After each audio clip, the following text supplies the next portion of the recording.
Hello, everybody, and welcome to episode 6 of the James Miller Coaches Show, presented by Sidelines in Canton.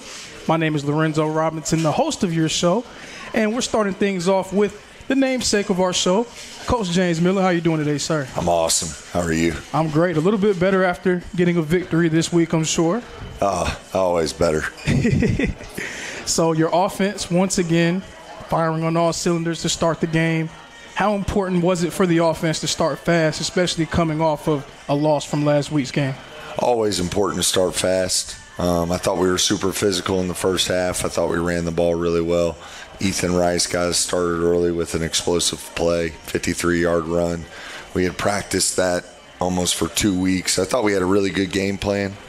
Coach Hennis did a great job putting it together, and I thought the kids worked on it for 2 weeks with the bye week. And we came out and we executed at a pretty high level. Wish we could have finished better, but I was extremely happy with the physicality we played with, the intensity they played with. I thought from our receivers blocking on the perimeter, catching the ball, making plays, to our running backs blocking and running the football up front offensively. I thought it was one of the more physical games we've ever played.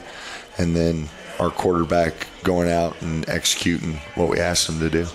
Absolutely. So we'll have our chance to talk about your offensive performance, but I had the pleasure of watching you guys practice last Tuesday, and probably what was most striking to me was the level of passion you had towards the defense and the way that you were really getting after them, really challenging them, like really telling them, are you going to step up? Are you going to show how talented you are? You really challenged them last week. How do you gauge their performance after you challenged them in practice this past week? I still think we have a level we got to get to from an effort standpoint. I still don't think we're where we need to be. I think all the little stuff got better and improved. I think our coaches did a really good job. I challenged the coaches as much as I challenged the players on Monday and Tuesday. I think Coach Alexander, our D-line coach, really responded in a great way. I really demanded that he play more guys, and he did. I think we played almost 12 guys up front, and really in a rotation of 8 to 9. And we got a lot of bodies in there, a lot of guys, took reps away from our better players so they could play better in the reps that they did get. So that was exciting to see. We played a lot of linebackers, again, put them on kind of a rotation to kind of get some other guys some opportunities and see how they ran with it. And I feel like they stepped up. Really, we gave up one touchdown in the first half. The other one was a pick six.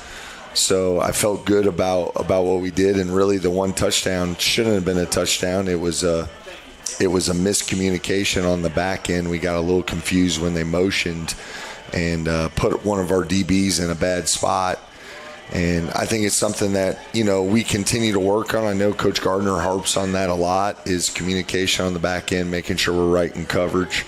And it's something that we will continue to progress and fix. But our effort still, I think, can take another notch. And some of the mistakes that we're making from an alignment assignment technique standpoint can be made up for if our effort improves and gets to where I think it needs to be.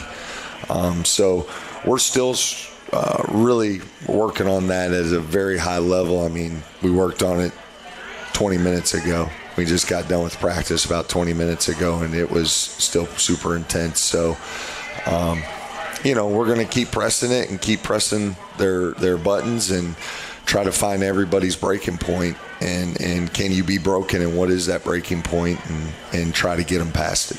Absolutely. And speaking of kind of that aspect of getting after those guys and challenging them, I thought your defensive line really stepped up to the challenge. You had Nolan Marshall and Darius Jordan come up with sacks, Emmanuel Light and Damian Deloney providing consistent pressure.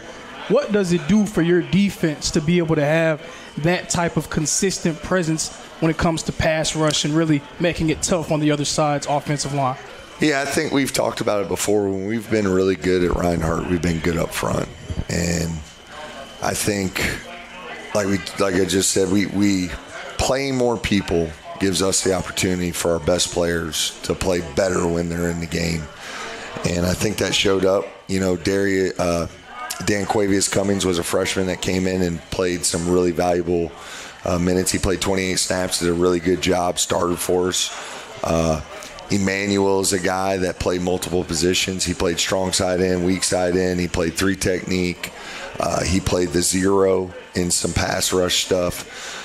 So he's a very versatile player that you can move around and play in different spots. Darius Jordan's a freshman that can really get after the quarterback when he understands what we're doing and how we're doing it, and playing at a high level. And then Nolan is a kid that I think has a lot more in the tank. I think he could be as good as he wants to be when he can really lock in and focus on what we're asking him to do. He's super talented. He's super smart, a great kid. He's just got to put it all together and trust what we're telling him. And I think I think, like I said, I think he could be an All-American if he really wanted to. It's about trusting what we're saying, trusting what we're telling him, and then performing on the field to his capability. Most definitely. And some of your leaders on the back end stepped up with major plays. Braylon Jones had a drive-stopping interception at one point in the game. Markel Sutton had a pick 6. Those guys in the back end being coached by former All-American and Keon McGee. It seems like they're starting to really come together as a group. Carter Hicks, another guy. A few different guys who stepped up in different moments. How do you gauge that defensive backfield's performance so far this year? Man, I think Braylon has continued to come into his own. He's the quarterback of the defense. He's the quarterback. He's the guy that gets everybody lined up. He's the guy that sets the front. He's the guy that makes sure we're all on the same page, coverage aspects. Made a phenomenal play in the back of the end zone to stop a drive. Just a really good job of high pointing the football, making a big-time play. Markel Sutton, I think, continues to progress, and I think the game really slowing down for him. But the other thing, too, is we got a freshman in there named Jamari Benjamin who played, I think, 30 snaps. And, again, that's 10, 15, 20 less snaps Markel has to play, where he can play at 100% at full speed and take some stuff off his plate. And those guys have bought into it. Markel's bought into it. He's bought into whatever we have to do to be successful. So I've been super proud of him. And I was really happy with the way he responded, the way he performed on Saturday. And I think it's going to continue. I think, again, it's about getting his leg back in shape, getting his leg back 100% all the way. And then Brighton Peters, Carter Hicks, and Kish Wright, they all can cover. So it's just continuing to make sure we're all on the same page with Braylon, getting those guys as technically sound as possible, knowing where they want to keep their leverage, and then getting them to have great effort to the football. Jamari's a guy that against Lindsey Wilson had a really bad effort play, and I think he really improved that this game. I think he may have had 1 or 2 loafs, that's what you're looking for, is whatever you did last game, let's try to cut it in half and improve in that aspect, and I thought he did that. Definitely, and it was another dominant game for you running the football. I believe you had 287 yards rushing on around 40 attempts. Is that sort of the way that you want to play, impose your will up front on both sides of the football? Is that sort of how you want to try to approach games like these, especially going into conference play? I mean, you know me, man. I'm an old O-lineman, so every O-lineman I know hates pass blocking. If you don't, then you're probably pretty soft. But I want to run the football. I want to be physical. I do. I want to impose our will. There's nothing better to me than moving a guy against his will. And we want to do that every snap, whether it's run or pass. I thought we did that Saturday. I thought our 2 tackles played as physical a games as we've played in a long time. Zach and Jaden Calhoun really were physical. We had a freshman in there starting at center, Anthony Green, who has continued to progress in understanding what we're doing. He had one missed assignment. We just hadn't run a fastball play in a while, and probably should have ran it another time in practice to make sure he understood it. So that's on me and him. But yeah, they're really playing physical. There's still some things we can get cleaned up. We're not pulling tight enough and things of that nature. But we always want to impose our will. We always want to establish the run. I think that's what we've been known for the 12 years I've been here, and it's what we're going to continue to be known for. I think it gets Taylor in a rhythm, whether it's him throwing the football or him running the football. I think it helps him when he gets in there and gets hit a little bit. I think he plays better, to be honest with you. So, I always want to be physical. And then our running backs, I mean, you saw those two guys. I think Ja in the last 2 games has 223 yards on 20 carries.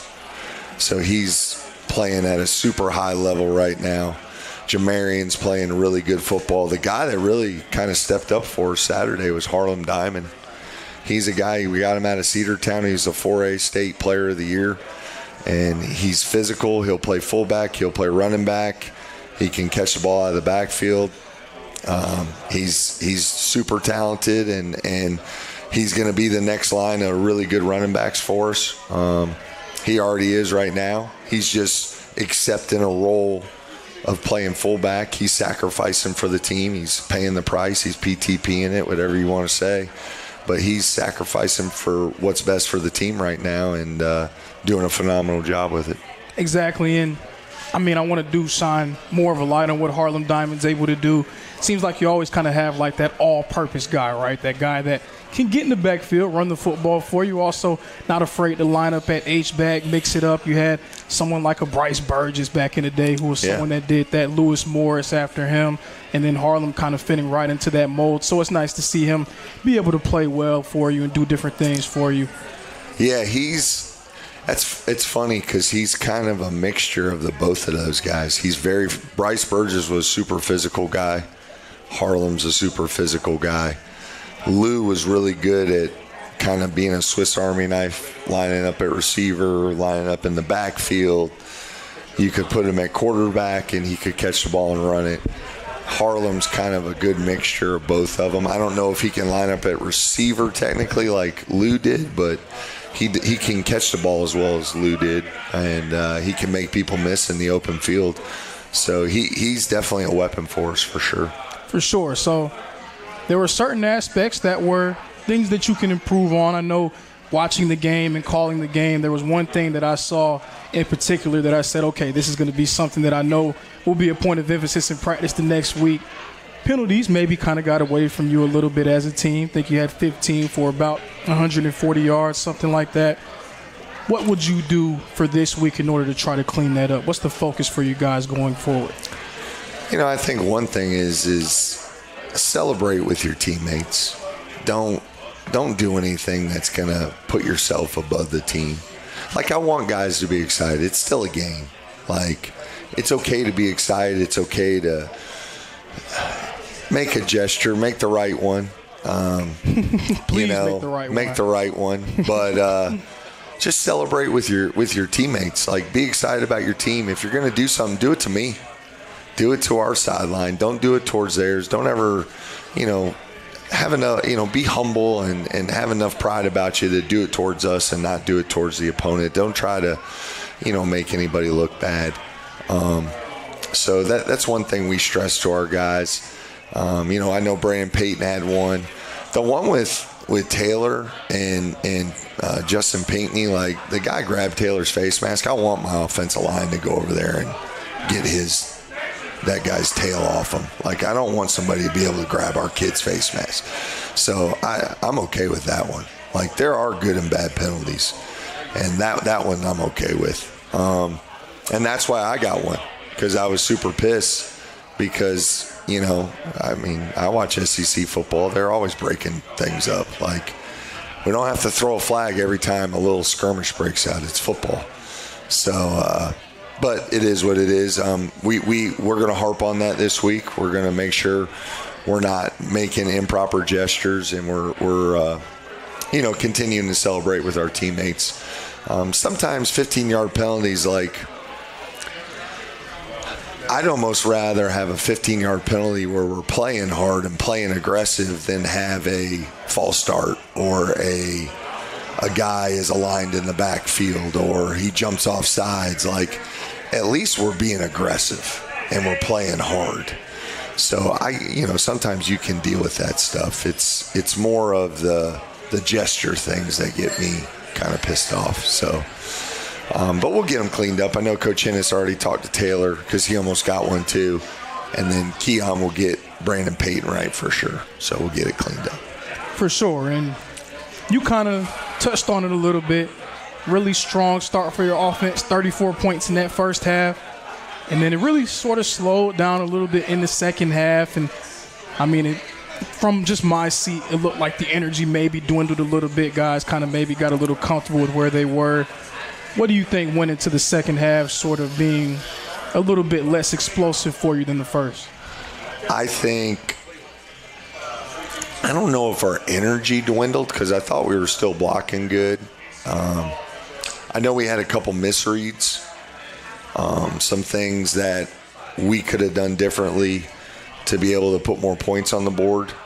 And then, we were in a position where I really didn't want to go for it on 4th and 7. And Alex is playing at a super high level, and I think he's a really talented kicker. And when you can get points, let's get them. I'm not super excited that we only scored 6. Like, it does get super frustrating because I know we're better than that. And it's frustrating to me that we need to do a better job of putting a whole game together. Again, I think we moved the ball well. I think we got it. We continue to block them good and execute well at times.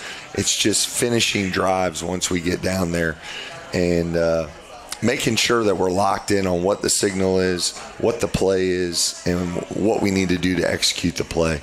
And I don't think we did that as high of a level in the second half as we did the first half. So, yes, that was super disappointing. And then we didn't execute on third down. I don't think we converted a third down in the second half. So 3 for 10 for the game. Yeah, 3 for 10, and I think all 3 came in the first. So, and both fourth downs came in the first. So that was disappointing. So that's something that we'll focus on like we do every week and continue to push our kids to get better. It just goes back to attention to details when you're tired, making sure you see the whole signal, making sure you see everything that's entailed in the play. What did we work on in practice? And then going out and executing it.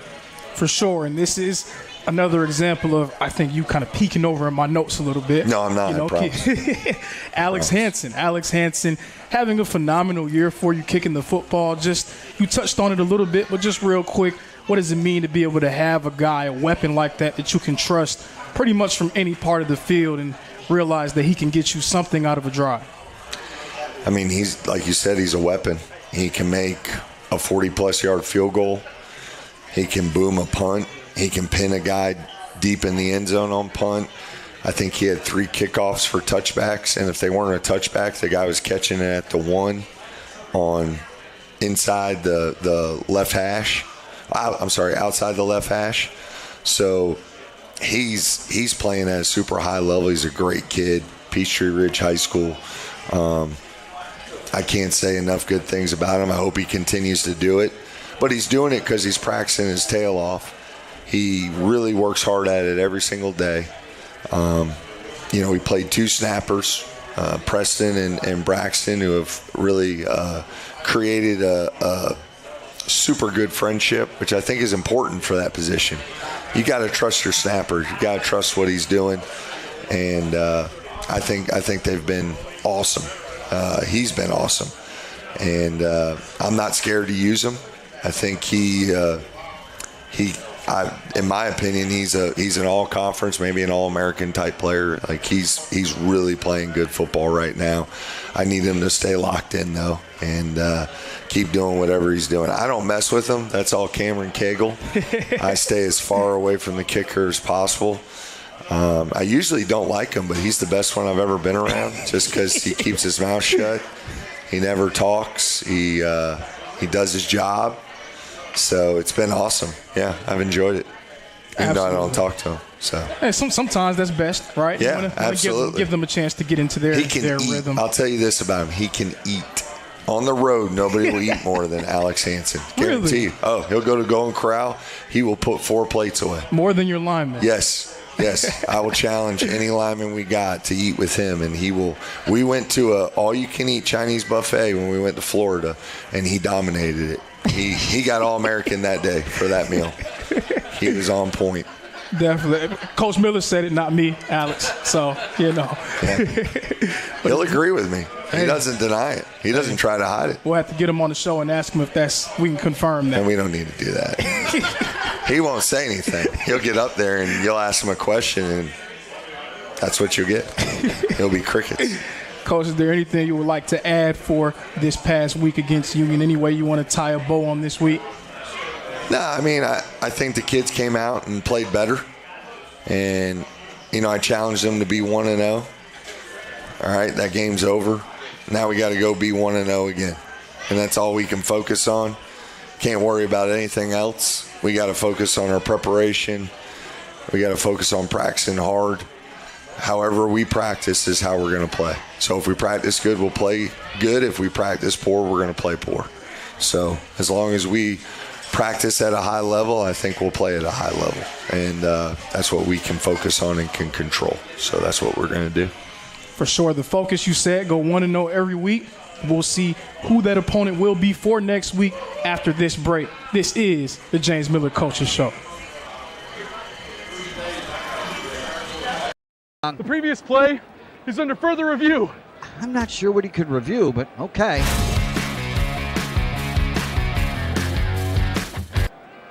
Sure has been a while. Dine in at Buffalo's Cafe for the football season. We didn't come to fix Marco's brakes because it was convenient or fast. We did it because Marco has bigger fish to fry and a lot of hungry people to feed. Kraus Family Ford. Passion drives purpose.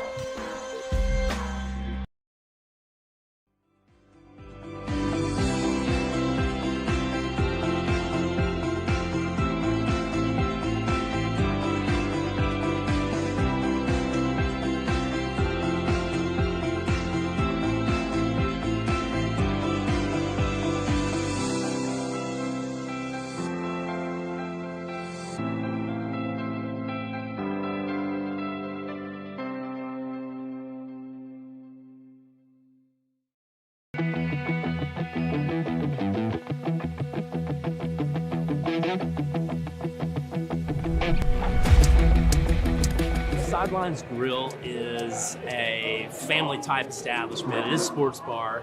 You're going to have TVs everywhere, flat panel at your own booth. Food is excellent, and it's kind of all over the map, where you can get pasta, steaks, chicken wings, wraps, just all of your neighborhood bar and grill favorites. So some of the things that Sidelines Grill has to offer is we do a team trivia night at all of our locations. We have a sound check bingo, which is a lot of fun. It's a lot of fun for groups. And then all of our locations are community driven. So we always tie into the local football team, the local cheer teams, basketball, wrestling, that kind of thing at the high school level, all the way down to elementary.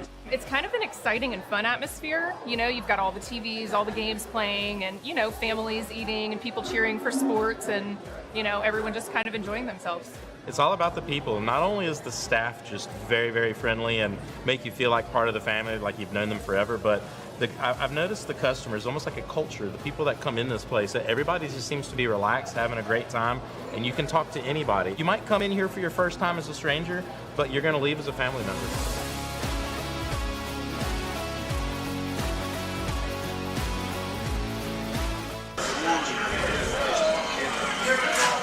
Welcome back to episode 6 of the James Miller Culture Show, presented by Sidelines in Canton. I'm still here with the namesake of the show, Coach James Miller. So normally we have a curtain behind us, and we throw last week behind the curtain. I guess we got to throw it through the wall or something. Through the wall, man. It's over with. Knock it down. It's done.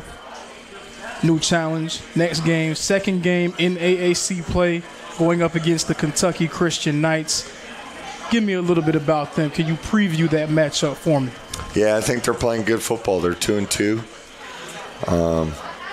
Have played a Division I opponent pretty tough, 48-25, Morehead State. And then they played a couple other people tough, and then they beat 2 people. They got a quarterback that's playing at a super high level, can really spin the football. They got a running back, Gamble, who's a good football player, and they got a couple receivers that can make plays. And then defensively, I think they have the best linebacker in the conference, number 42. I believe his last name's Webster. Deshaun Webster. Deshaun Webster. He's a good football player. He can run. He's physical. And then we got to make the 6-hour road trip up there, which I don't think is, going on the road is never easy. I used to love it as a player, because you used to get called names and get all kinds of stuff thrown at you. But, it's always difficult to go on the road and win. I think it always presents different challenges. But a lot of our kids have been up there before and know what they're getting ready to walk into, and some of them don't. So we'll prepare them for that. But I think Coach Asbury has his team playing at a high level. I'm excited for the challenge. I'm excited to go up there and play them. I think up front on defense, they're playing at a high level. They're playing on opponent's side of the football. They're much improved over the last couple years from a program that really got decimated when Coach Russell left to go to Campbellsville. That roster got decimated, and that guy that was a rough job taking over, and he's done a phenomenal job flipping the roster and getting them super competitive. So I think it's going to be a super hard test for us on Saturday, and we're going to have a great week of preparation, and we're going to have to come in super focused on what we control. But it's like every week, I'm not going to worry about what they do. I'm going to worry about what we do and how we prepare and the effort that we put into it, and that's all I can do. So that's all our kids can do. Yeah, and you just touched on it again, reading my notes. Yeah. Reading my notes. Sorry. Another long road trip for you guys, a tough trip. I believe it's Grayson, Kentucky, where Yes. KCU is at. So it's going to be a challenge. Can you speak a little bit to that, having to sleep and spend the night in a hotel, having to take these long road trips? What kind of challenge that provides for a football team? Yeah, the hotel is the easy part. It's the 6-hour bus ride, kind of getting over when you got a guy like me or Bryce who's behind the curtain there, and you're 6'5", it's hard to get comfortable. You got to kind of figure it out. And we've come up with some unique ways. Usually on long road trips like this or Rio Grande or Southeastern, we're not going to take as many guys. We're going to try to create as much room on the bus as possible, just so guys can kind of lay out and spread out and try to get a whole row to themselves. Usually we'll put movies on, or after the game watch football, because most of the time they got some type of satellite TV. So it is difficult though. It's not like when I played, we were flying, and we played in DC. I played in Blacksburg, and we flew to DC. That was literally like a 30-minute flight. We got up there and went right back down. So it's completely different than what I was used to as a player. But it's a great bonding experience. The kids get to be around each other. No school or anything like that. I'm going to try something different. They're going to get a little mad at me when we get on the bus this time. So I'm not going to say it on air because I know someone will watch it. You don't want to give them a chance to game plan for it. Yeah, but I'm gonna do something a little different to get them a little ticked off at me, because I always like doing that when you guys get mad at me. Usually makes us play better. So we're gonna try something different on the road to get them even more excited. So. But we'll get to that on Friday. Excited is a good word. Yeah, absolutely. Yeah, so you guys are going to be their homecoming this week. I don't know if you were aware of that. I had no idea. Homecoming game. You played in a few home openers already this season against Cumberland and against Southeastern, some really nice, tough environments. Would you say that going up against those environments early in the year would prepare you to be able to take on what you'll see on Saturday? Yeah, I mean, Southeastern was as good of a small college environment as I've been in. That crowd was into it. There was, I don't know, maybe about 2,000, 2,500 people there. They had a great student section. It was a super awesome environment to play in. Those are the kind of environments you want to play in. Like I said, I used to love playing on the road because it was loud. You couldn't hear anything. You're getting cussed out. You're getting eggs thrown at you if you play at West Virginia. Or batteries. Like, I've had all kinds of stuff said to me. Oh, yeah. I've had 6-year-olds flicking me off as we drive in on the bus. So there's all kinds of stuff you can experience. But there's nothing better than beating a team at their place. Like, that's what you take a lot of pride in. And I always take a lot of pride in that, going somewhere else, going on the road, being around the guys, and then going into somebody else's home and trying to take the win away from them. So I'm excited about it, excited to get on the road. The only part that's bad is not being around my family. But Keegan is coming on this road trip, so that's going to be exciting. Get his little butt on the sideline. The unofficial assistant head coach. Yeah, that's right. That's right. He wanted to call plays Saturday. I had to back him up. He almost got us a couple flags. So it's going to be nice. And for you guys being able to get a win in your first AAC game, how do you as a coach approach that next week, trying to keep guys focused and keep them hungry going forward after getting a big win? Again, it's about going 1-0. It's about us self-improving. What can I do as an individual that's going to help the betterment of the team? What did I do poor in this last game that I can improve on for the betterment of the team? And I think everybody every week has to look in the mirror. I think I try to do that every week. I try to self-assess, what can I do as the head coach to ensure that we are prepared for Saturday? What do I need to do better? What do I need to instill in my coaches to make sure they're doing better for us to be successful on Saturday? And I think everybody has to do that every single week. We got to reset. We got to figure out what we're doing good, what we're doing poor, what we need to focus on in practice, what we need to maybe not focus on as much, and then put a great game plans together, make sure we can execute them. And then I think more important for us than anything is the effort that we play the game with, making sure that we can play at a super high level from an effort standpoint. To me, that's the main thing I'm focused on every week. I'm going to let our coaches coach technique. I'm going to let our coaches coach any type of football side of it. I'm going to be the one that's focusing on effort, and I'm going to be the one that's making sure we're running to the football. We're finishing blocks. We're blocking well on the perimeter. We're blocking well at running back. Our quarterbacks are taking charge. So that's really what we're going to focus on. For sure. So getting into this point in the season, you get into these conference games, you start to have these moments where you can not say look ahead, but kind of peek over to see what one team is doing, what another team is doing. What do you do to try to maintain that sort of focus? Is it a balancing act of looking at how did this team perform against them versus just focusing on what you guys do week in and week out? I really just try not to talk about anybody else. I don't ever mention anybody else. I always look on Saturday night or Sunday, just see what the scores were.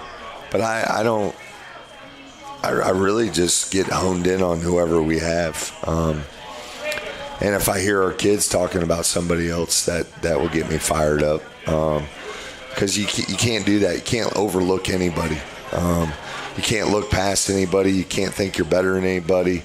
One, we're not in position to do that. We're not a good enough team. We're not playing at a high enough level to do that ever, in my opinion. But you always want to stay humble. You always want to stay hungry. You always want to make sure you're never overlooking anybody. So we're going to do everything we can to focus on this moment, this day. We won Monday. Now let's go win Tuesday. Then let's win Wednesday, Thursday, Friday, Saturday, hopefully we can have the opportunity to win. For sure. So you've had some guys step up, some young guys. You had Ty Jones against Lindsey Wilson, also Anthony Green. You've talked about Jamari Major, Jamari Benjamin. You've talked about some different younger players. Darius Jordan stepped up for a few weeks. Who's another guy that you maybe are looking to provide you some sort of boost going into KCU? I think Danquavius Cummings is a guy that still has to continue to improve. Chris Reed and Cooper Negron are two young linebackers that are going to play a lot of football for us in either now or in the future. And they're getting a lot of mental reps and some physical reps right now. Braddock Vohan was a guy that we had to throw in there at the end of Union because Ben kind of got a little stinger in his neck. And he stepped up and did an admirable job, if that's the right word, I think. But can confirm. Yeah. And so he needs to continue to be ready. Daniel Davis is a young kid at left tackle that needs to continue to be ready. I remind those guys every week, you're one play from playing a lot of snaps. You're one play from playing every snap. And if you don't practice like you're the starter, then you're not going to be prepared when you have to start.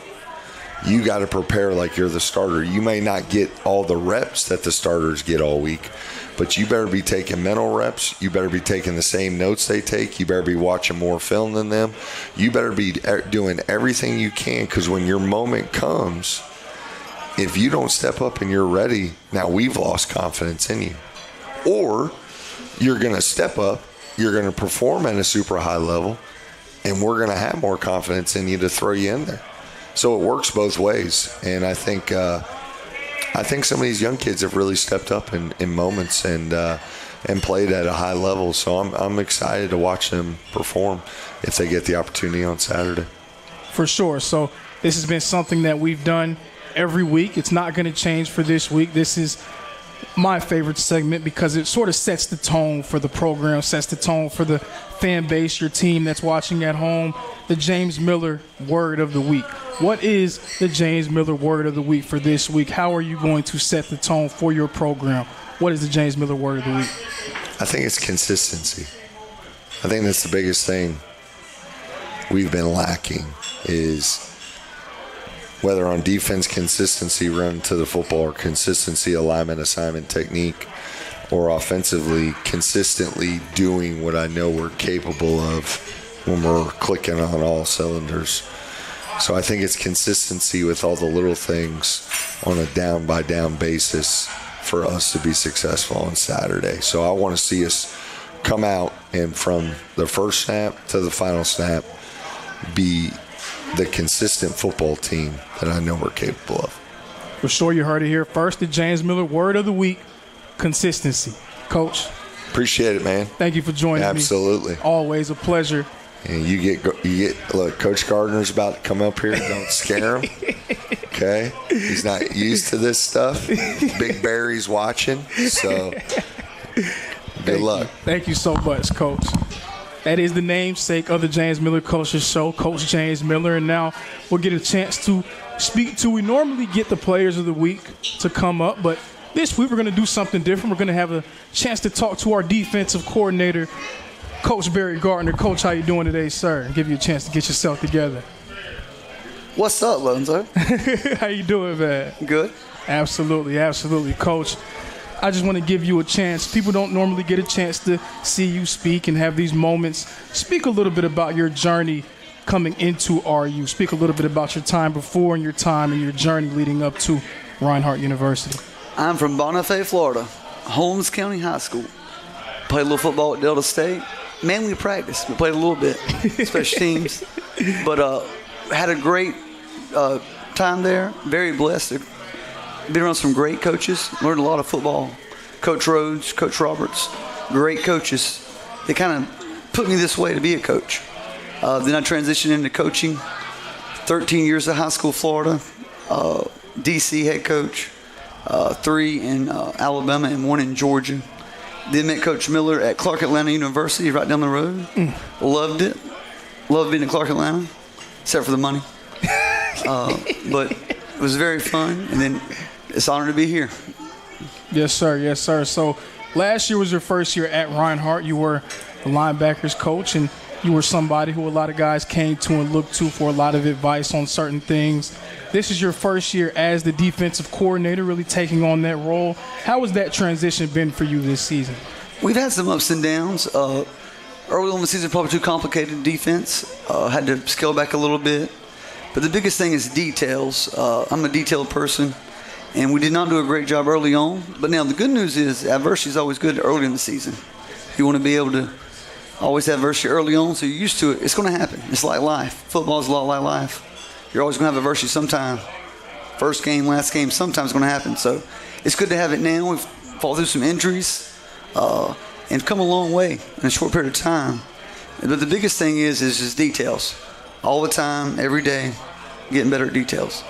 For sure. So being that it is your first year as a defensive coordinator, a lot of fans and a lot of players are still getting used to seeing your style of defense. If you could give a mission statement for what to expect from a Coach Barry Gardner-led defense, what would that mission statement be?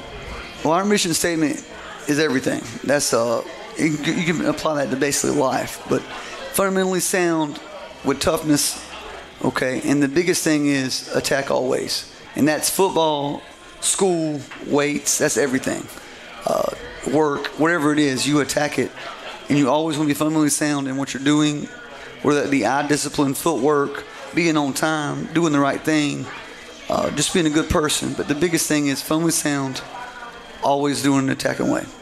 Yes, sir. So you spoke a little bit about going up against some potent offensive attacks, facing some adversity early on. You went against a team in Southeastern who runs the football very well. They have a few different guys that they can throw at you. You went against an offense in Lindsey Wilson who is sort of balanced with a good running back and some nice wideouts. Do those challenges early in the year prepare you for how the game becomes later in the season? Oh, absolutely, because you're going to see good teams get the playoffs. They're going to throw it and run it no matter who you play because they're in the playoffs. So it's always good to see people like that early on because you got to be balanced and you got to make them one-dimensional. So seeing Southeastern, they got a fast running back and a quarterback. Lindsey Wilson is very balanced. They're good on all phases. And, you know, it's fun when you play teams like that, but it makes you better. You're either going to get with the plan or you're in trouble. And put up or shut up. That's right. And we've really not put a whole game together yet. Last week was our best game total, that in the Cumberlands. But if we could just get clicking all the time and not have one quarter here, one quarter there, the whole game be locked in, it'd be awesome. For sure, for sure. So I'm going to end you with this. This is something that I usually do with Coach Miller, but since I'm getting a chance to talk to the signal callers for defense and offense, I wanted to ask you guys, who's somebody on your side of the football that you're going to challenge to step up for you this week and moving forward? Well, I think two groups, really. Our cornerbacks, they're very quick. And they're not necessarily fast, but they are very quick. We have to have very good footwork this week in eye discipline. That's going to be the key this week. We can't get out leverage. They do a good job of stacking the DBs. So we have to keep good leverage and have eye discipline. And then obviously our DNs. Our DNs are our strength. And I feel like our DNs present a challenge to them. And it'll be interesting how they block us. But we gotta go. I think we have a good chance to get some pressure on the quarterback. The quarterback is good. The coach has done a great job over there. They're very good at going vertical and horizontal with the ball. It stretches your defense a little bit, which is awesome because that's what you want. You want the opportunity to go against good players and good coaches, and they have both. Absolutely. Coach, thank you for joining me, man. Yes, sir. Good to see you. Absolutely a pleasure. That is the defensive coordinator, Coach Barry Gardner, getting an opportunity to speak a little bit about his defense and the way that his style has been. And he spoke a little bit about it. You feel like you go through these moments of adversity, and early on going up against some really nice offenses really seems like they're starting to rally behind and really understand the messaging. So it's nice to be able to speak to him. And now we're going to get an opportunity to talk to the guy running the show on offense, getting a chance to speak with the offensive coordinator of the Reinhardt football team. Scoot in a little bit for me so they can see your beautiful face. Coach Tyler Hennis. Yes, sir. How you doing, sir? Good, Zoe. Absolutely, absolutely. So this is now your third season as the offensive coordinator for the Reinhardt football program. Would you say that there becomes a level of comfortability knowing where you are and kind of having an understanding of the group that you have? Yeah, I think over the 3 years I've been here, I got more comfortability with the coaches I work with, knowing the players I've been around. Like my first year, they're all brand new, but now you're working with guys that I've been with for 3 years, from Taylor to Jordan Gant to Jock Colbert, like Zach Lyle. They've all been here with me for 3 years, so I have a better understanding what they can do, what they can handle, how to coach them, how to motivate them. And then even having a better comfortability about who we're playing. I know the competition that we see week in and week out. So all those things are beneficial, I think.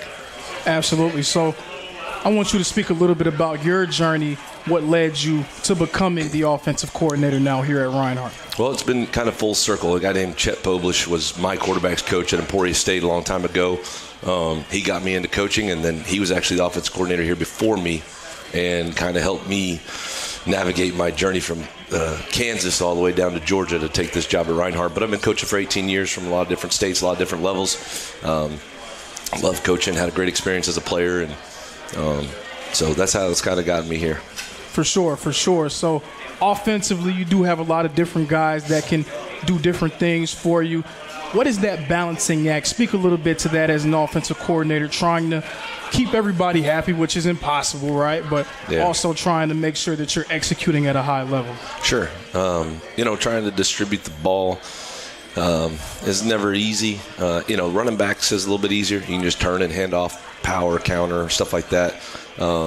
But when it comes to the receivers and stuff like that, there's ways for us to kind of manipulate to get them the ball, but we're a big take what the defense gives us type of an offense. So meaning if the apex defender is too tight, we're going to throw the bubble. If he's too wide, we're going to hand it off. If the defensive end takes the dive, the quarterback's going to pull it. So sometimes it's not as easy as, hey, just get the ball, your best player. It's, well, what's the defense going to give us? Because I'm not big about 2 over 1. Let's just throw it to the X because he's our best player. I want to throw it to where we have leverage, numbers, angles, things like that. So, but there's ways. We try to find ways based on watching film on how we can get our better players the football. Now, we've got a lot of them, so most of them are on the field. So whatever the defense is going to give us, we're probably going to get the ball to one of our playmakers. For sure. So being that now you're 5 games into the season, you've had a chance to get a gauge on what your team does well, maybe what your team doesn't do well.